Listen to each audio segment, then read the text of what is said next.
8.2 is called properties of logarithms, and we're going to solve equations with logs using these properties. So we're going to recall from yesterday that every log function can be written as what? Yes, every single log function can be written in exponential form. Great. Okay, every log can be written in exponential form. So we're going to use that definition to help us solve when you have logs.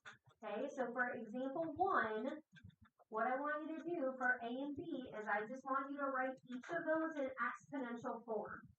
Okay, so at the very least, I just want you to write each of those in exponential form.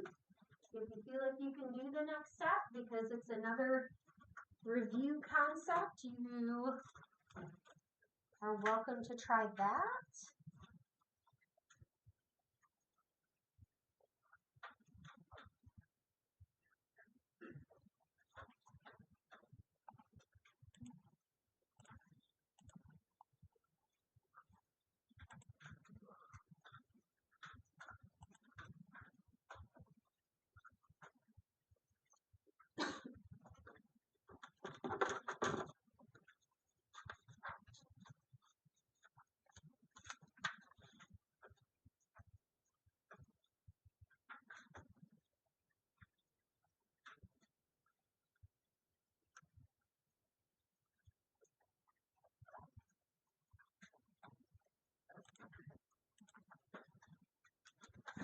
Alright, let's see how we did. So for part A, your first step is just to rewrite this as 4 to the power of 5 over 2 equals x. So from yesterday, we talked about the base, the answer, the exponent when you're setting up your exponential equation. And now we have to remember how we can rewrite when you have a fractional exponent. Okay, so when we talked about this rule, we did a to the m over n. Do we remember what the n represents? The root. Remember, roots grow in the ground. Okay, and the m is the power. Okay, so using that, we can rewrite this next step. 2 is the root, so it's the square root of 4 raised to the power of 5. The square root of 4 is 2. 2 to the 5th is 32. Okay, so that would be your value for x. Okay, so based on that, can you guys simplify part B? We also solve by just taking the square root of 4. Yeah. Okay. That would obviously be a lot more. Yeah. Yeah. Okay. Just because it's because then you end up with the square root. Yeah. Yes. Yeah.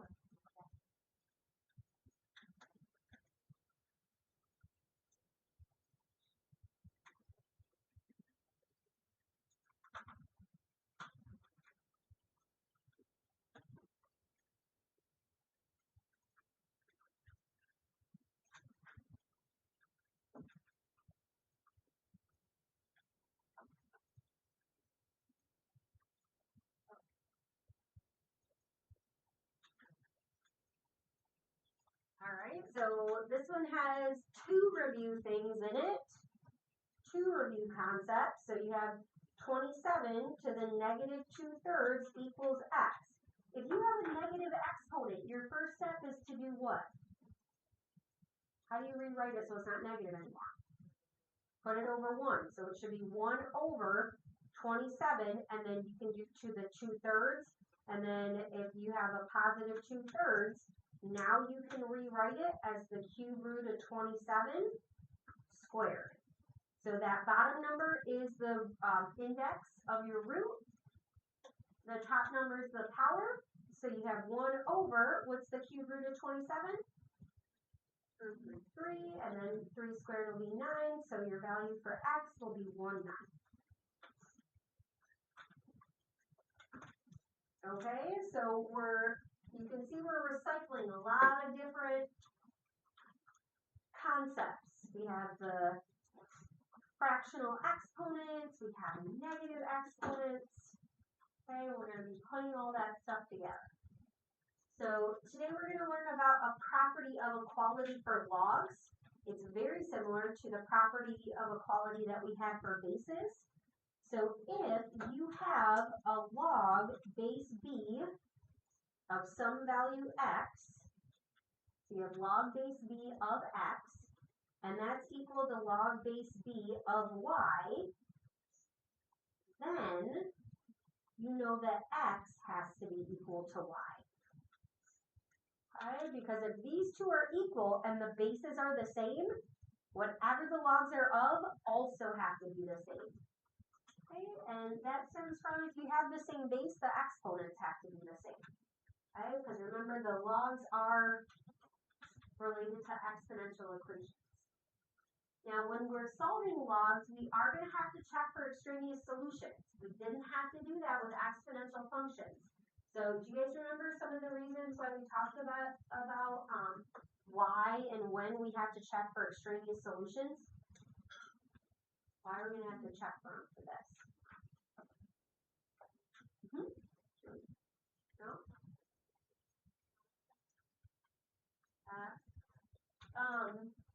Not necessarily about the odd exponents. When do we have to check for extraneous solutions? I don't really understand. I was gonna say, the log ones that 0 and negatives can't be like solution. Yeah, so remember yesterday when we checked out our table and we had some of those that were errors? We talked about you can't take the log of a negative or 0. Okay, so if that happens, then you're going to have an extraneous solution. Yeah? Say it again, what's the log function one? So the log function relates whatever number you have and the base, and it tells you what the exponent is. So the log computes that exponent value for a given base and a given number. Okay, it's the relationship between the base and the exponent. Okay, so you can't take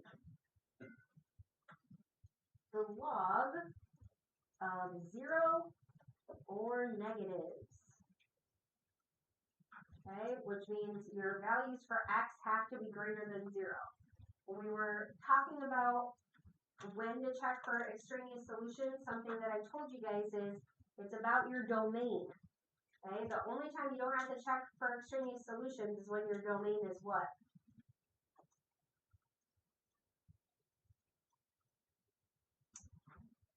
When would you not have to check? Why don't we have to check for extraneous? Yeah, if it's all real numbers. So if it's all real numbers, that means no matter what you plug in, you're going to get something out.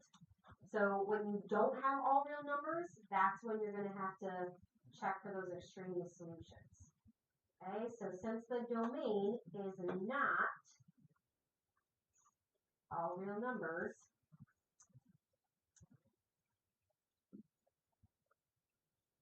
we need to check for extraneous solutions. Okay, and that's the rule. If your domain is all real numbers, you don't have to worry about checking. If your domain is not all real numbers, then we do have to check. Okay, so there's another concept that's coming back. Okay, how we check equations properly. Okay, so when we're solving these equations, there are going to be no calculator problems. So we're solving no calculator. You're doing no calculator. Right? A lot of this is going to be no calculator. So the first thing we're going to do is we're going to look at both sides of the equation. If you have the log with the same base, log base 3 and log base 3, then you can use the property of equality.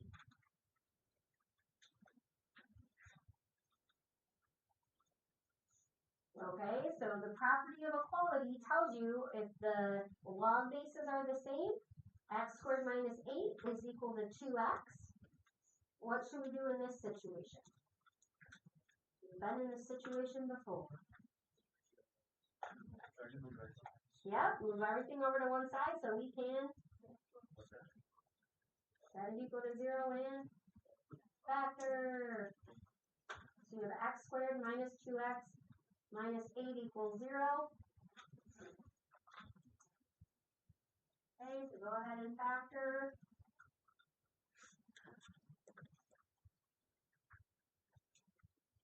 We're looking for two numbers, multiply to negative 8, add to negative 2. What are they? Negative 4 and 2. Great. Okay, so then I know either x minus 4 equals 0 or x plus 2 equals 0. So my two possibilities are x is 4 or x equals negative 2.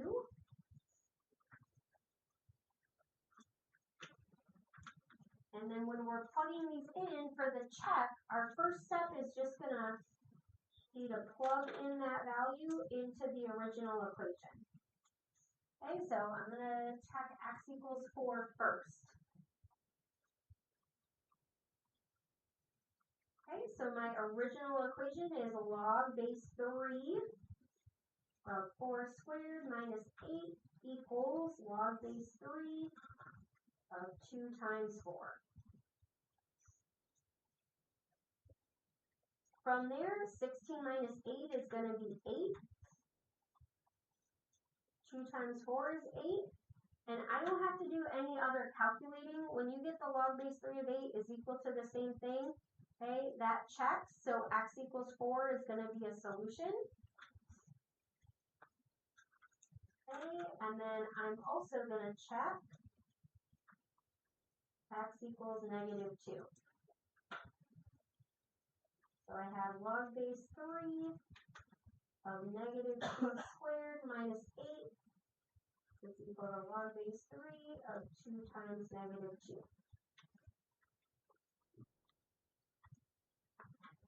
Okay, so your first step is always just the straight substitution. Your second step, you can do some mental math here. Negative 2 squared is 4. 4 minus 8 is negative 4. Okay, now you have to be careful in this situation because even though on both sides it is the same, you have the log of negative 4. And you cannot take the log of a negative number. So because you can't take the log of a negative number, this is extraneous.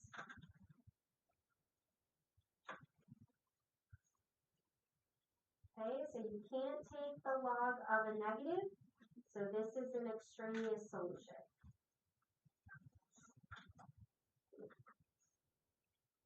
We'll use the therefore symbol, so it's 3 dots, therefore it's extraneous.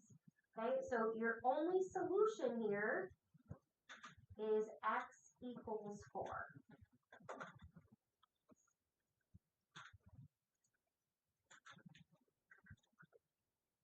All right, so then based on that, I want you guys to do part B.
So these did a nice job of applying the property of equality where you have x squared plus 1 equals 5x. And then we need to move everything over. And then some of us are getting stuck on this side. So remember, there's two ways you can multiply to 6. 6 and 1 or 3 and 2. This is a positive number, which means both of the signs have to be the same. This is negative, which means they both have to be negative. So the only thing that multiplies to 1 is 1 and 1. So they both have to be negative. And then you're checking with FOIL. So negative 2x minus 3 is going to be negative 5. 3 times 2 is going to be the 6x squared. A negative times a negative is going to be positive. And then from there, you can set each one equal to 0 to find your possibilities for x. So you'll get 1/3 or 1/2. And then we're going to be checking those. Okay, so don't forget your factoring properties. We've been practicing those, so we do know how to do that. Okay, and then when we do the check, our first step is always to substitute our value for x.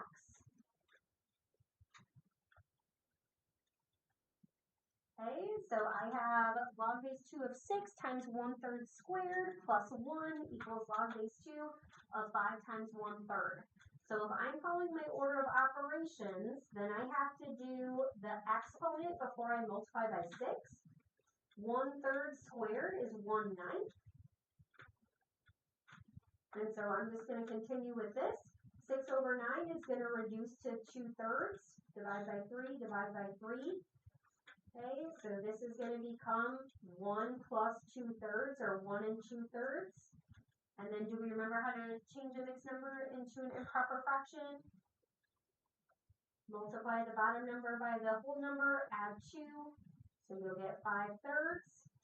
And then when you're multiplying a whole number by a fraction, you just multiply by the top. That is also 5/3. They're both positive. So that is going to check as well. Okay, so 1/3 is a viable solution. And then we're also going to check the 1/2. All right, so I don't think all of us got to try the checking, so go ahead and plug in the 1/2. Remember, your first step is just plugging it into your original equation. Okay, and really work on your organizational skills here. Okay, we want to be able to communicate clearly our steps.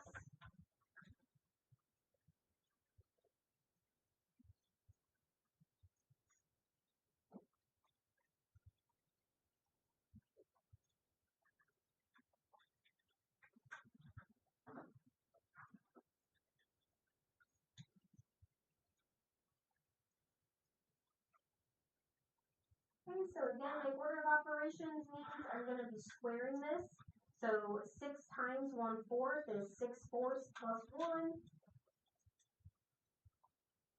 Okay, this is going to reduce to 3 over 2. So 3 over 2 plus 1, or 1 and 3 over 2. I like to write it like that so I can do my mixed number. There will be 2 plus 3.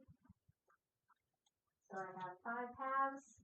On this side, I also am going to have 5 halves. Okay, and then they're both positive, so that's going to check as well. So your solution is going to be x is 1/3 or x is 1/2. So both of them did check. So both of those are going to be a solution. Okay, what questions do you have about the solving equations?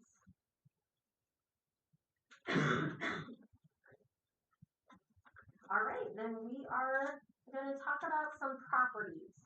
Now, the properties of logs are derived from your properties of exponents. Okay, so logs are a relationship between your exponents, so you can derive those properties from the properties of exponents. So when you are multiplying variables with the same base, what do you do to the exponent? You add them together. So that would be like if you had, right, if you had a to the third times a to the second, you would add them together to get a to the fifth. Okay, you add the exponents. When you divide with the same base, what do you do to the exponents? Subtract.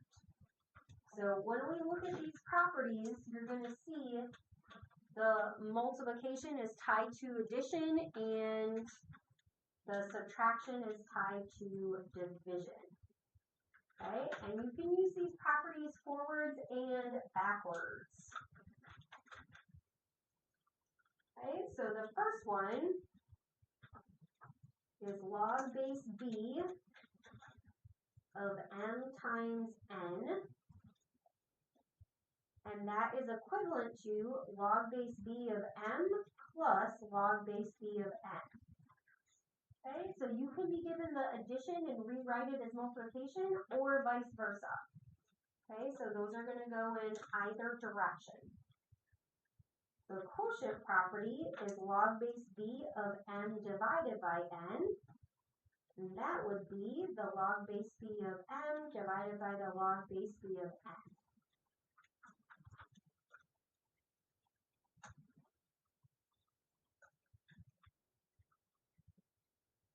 Okay, and then again, you can use those in either direction. So for example, let's look at the product property. If you have log base 6 of 4 plus log base 6 of 9, okay, if you're given that, if you use this property, we know if you're adding with the same base that that's the same thing as the log of 4 times 9 or 36, log base 6 of 36. Then you guys think about why that would be helpful in this case in particular? Yeah, it reduces. So log base 6 of 36 is 2.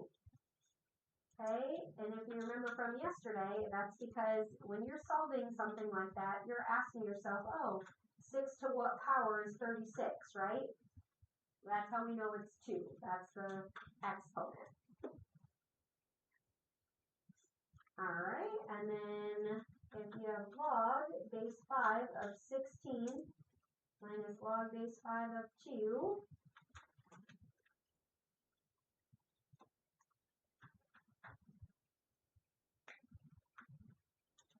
okay, then again, using our property, if you have this subtraction with the same base, you can rewrite it as division.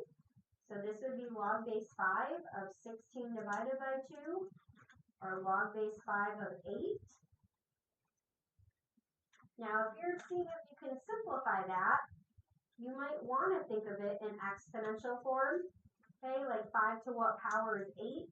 There's no number I can plug in here, okay, to do a power of 5 that's going to be 8. So this would just be your final answer. Alright, so it's not always going to simplify down. Sometimes you might have a log.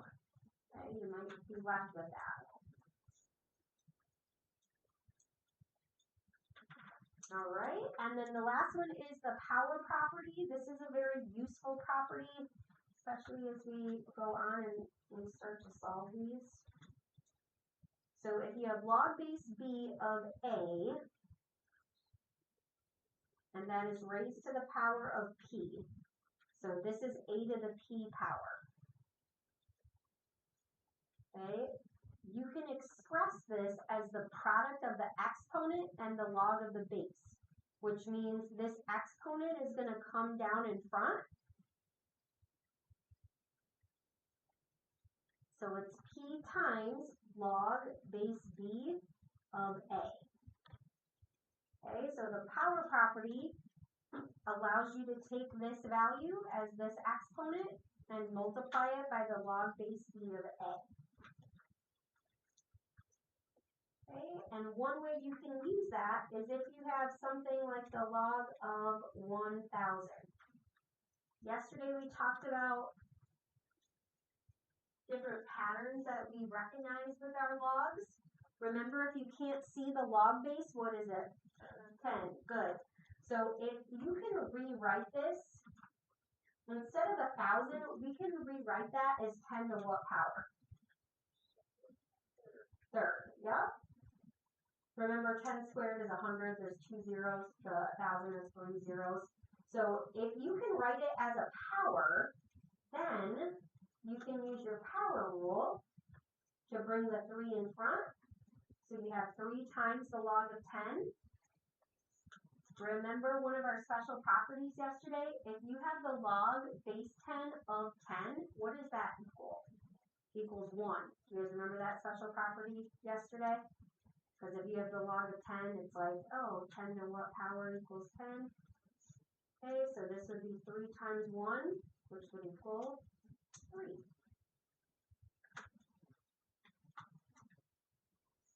Okay, so we're going to be using these properties to manipulate and rewrite equations.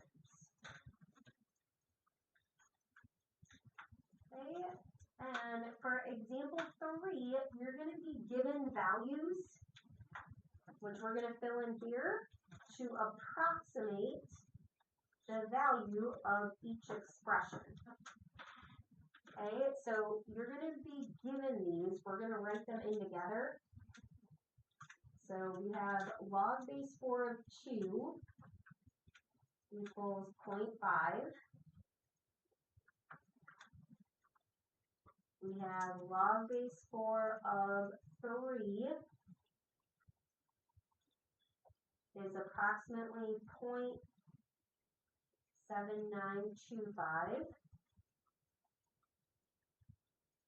And log base 4 of 5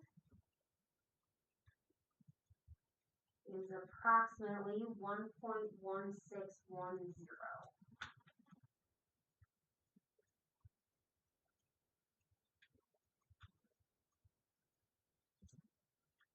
Okay, so we're given 3 different logs. Log base 4 of 2, log base 4 of 3, log base 4 of 5. Okay, so this would be one where they wouldn't want you to use a calculator on this one, and you would be given a value like this. Log base 4 of 30. So what they want you to do is they want you to use these numbers and these properties to rewrite this so that you can substitute in these values. Okay, so for these, you're going to rewrite as either a product, a quotient,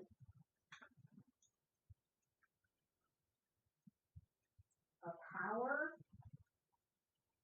or a combination of multiple of those. So like maybe a power and a quotient. Okay, so rewrite as a product, a quotient, a power, or a combination. So your final answer isn't the most important part here, it's your process. Okay, because I showed you how to use the log button on your calculator. All I wanted was the approximation, and we can just punch that into our calculator real quick. But this is saying we have to use these special values. So I like to focus on what the logs are of. The logs are of 2, 3, and 5. You can see they all have log base 4. So is there a way we can use 2, 3, and 5 to get to 30? Yeah, we can multiply them together. 2 times 3 is 6 times 5. Okay, so what we would do is we would use the product property.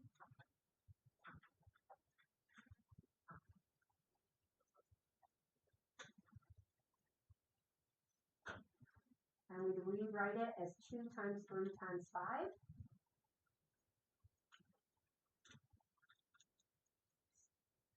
Okay, so then according to the property, this would be log base 4 of 2 plus log base 4 of 3 plus log base 4 of 5.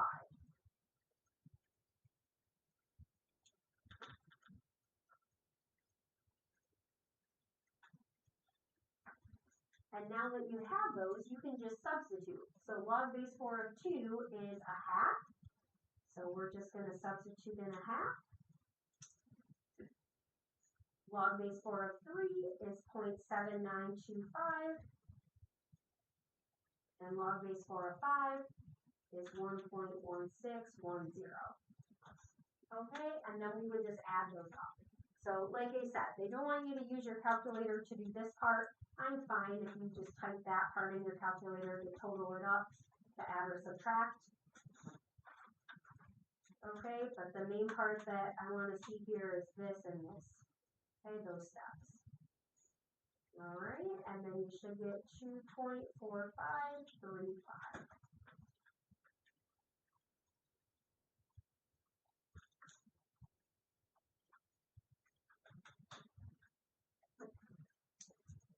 Okay, so then for B, you have log base 4 of 64. So again, we're going to try to use these values to help us get to 64. Something that can help us in this case is our factor tree, right? If we break down 64 according to the factor tree, we have 8 times 8. Yeah, so each 8 is going to be 3 2's. So this whole thing is 2 to the 6th power. So if I rewrite this as log base 4 of 2 to the 6th, I can use what property? The power property.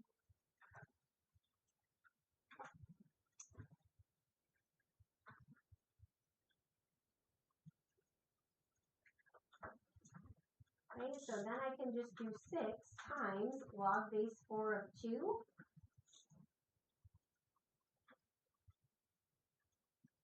And we can just plug in log base 4 of 2 is 0.5, and we don't even need a calculator for this. What's half of 6? 3.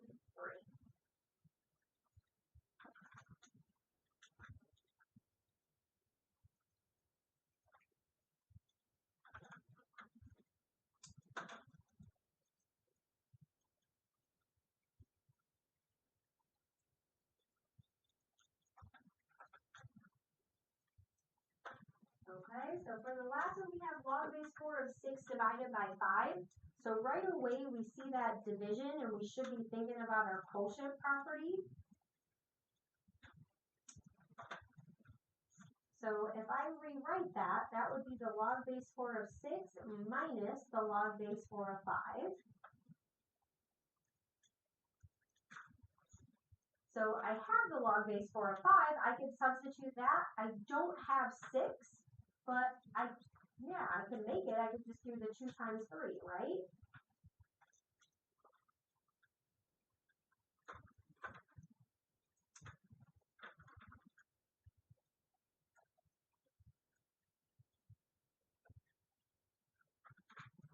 Okay, so now we're going to use the product property. So when we said earlier it's a product, a quotient, a power, or a combination, here we have a combination of 2. So we have log base 4 of 2 plus log base 4 of 3 minus log base 4 of 5.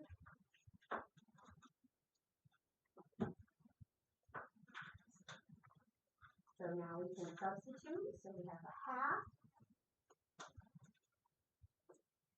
We're going to add the 0.7925. Miss Whipple? Hello. Yep. Yep, I. All right, and then you guys total that up for me.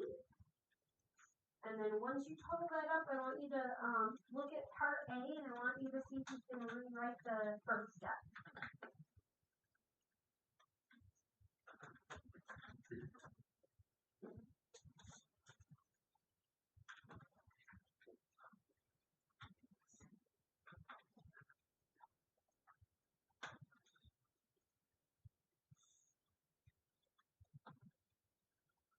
All right, so we should have got 0.1315. So we add those together, subtract the 1.1610. All right, and then for example 4, we are going to be solving, and then anytime you have a log, you're going to be checking your solution because it could be extraneous. Okay, and we're going to be using our properties. So notice here you have log base 3 of 56 minus log base 3 of n. So that is going to be your quotient property. So see if you can rewrite that using your quotient property.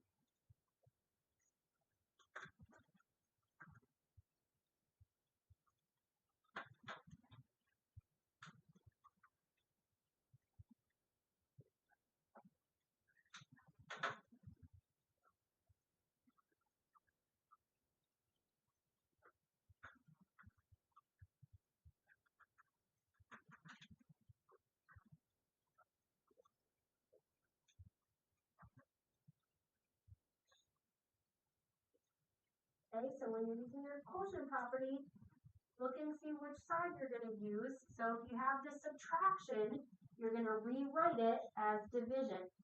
So it's log base 3 of 56 divided by n is equal to log base 3 of 7. Okay, so 56 goes on the top, n is going to go in the denominator. And then once you have that, now you can use that property of equality. So you have the log base 3 and the log base 3. This is what we talked about in the front. If the log bases are the same, then you can just set 56 over n equal to 7. And now we got to remember some algebra 1 and geometry solving. How are you going to solve that for n?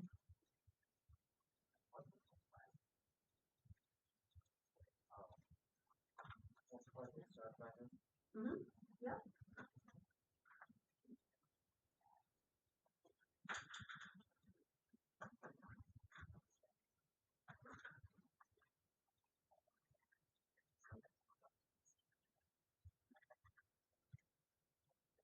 Okay, so if you have a variable in the denominator, then you're going to multiply both sides by the denominator.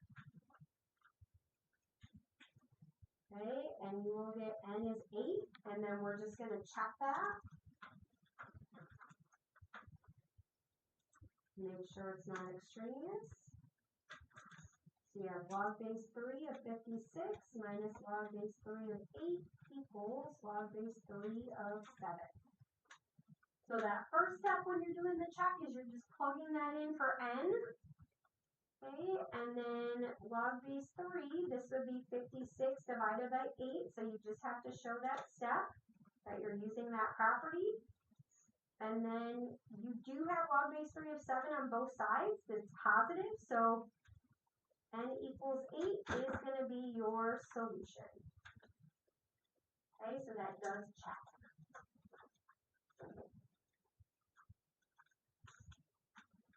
All right, now I want you to do the first step for part B. Okay, so you're going to rewrite with your property.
Okay, so your first step is using your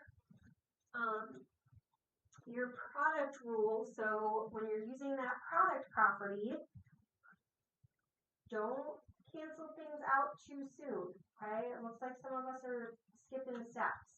So when you have the log base 2, you have x times x plus 2 equals 3. There is no log on this side, okay? So you have log base 2 of x squared plus 2x. You cannot just set x squared plus 2x equal to 3. You can only do that if you have the log of the same base on both sides, right? So we don't have that. But we talked about earlier, anytime you have a log, you can write it as what? You can always rewrite it as an exponential function. So rewrite as an exponential equation. Okay, so if you can't use the property of equality, you're going to rewrite as an exponential. So your base is 2. What's your exponent? 3. And then it's going to be equal to x squared plus 2x. Okay, and then we're going to move everything to one side if we want, because we know 2 cubed is 8. We can minus 8 to both sides. I'm just writing too big here. So x squared plus 2x minus 8, and then we're going to factor. I better leave myself some room to check. Okay, so I'm looking for two numbers that multiply to negative 8 but add to a positive 2. What are they? Okay, so 4 times negative 2 is negative 8. 4 minus 2 is 2. So then I have x plus 4 is 0. Or x minus 2 is 0.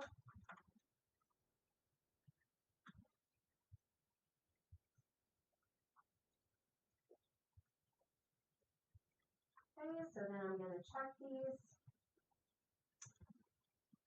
So when I'm checking my negative 4 and I plug this in, I have log base 2 of negative 4 plus log base 2 of negative 4 plus 2 equals 3. Okay, whenever you get the log of a negative, it is extraneous. You can't take the log of a negative.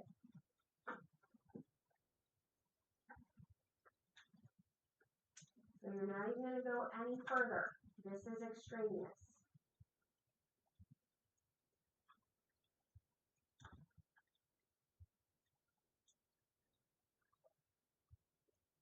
Sorry, squeezing that.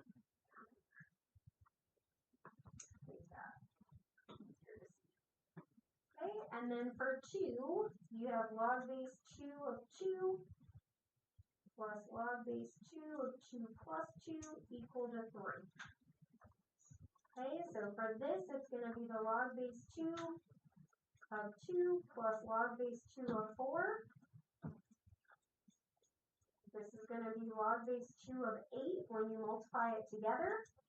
Is the log base 2 of 8 equal to 3? Okay, is 2 to the third power 8? Yep. When you're checking, your last step should be the exact same thing equal to itself if it's true. So it should be 3 is equal to 3. It should not be log base 2 of 8 equals 3. Your last step is both of those together. Okay, so that one does check. So the only part of your solution is the x equals 2. Okay. So we did some complex steps today. It's going to be really important that you guys do your practice.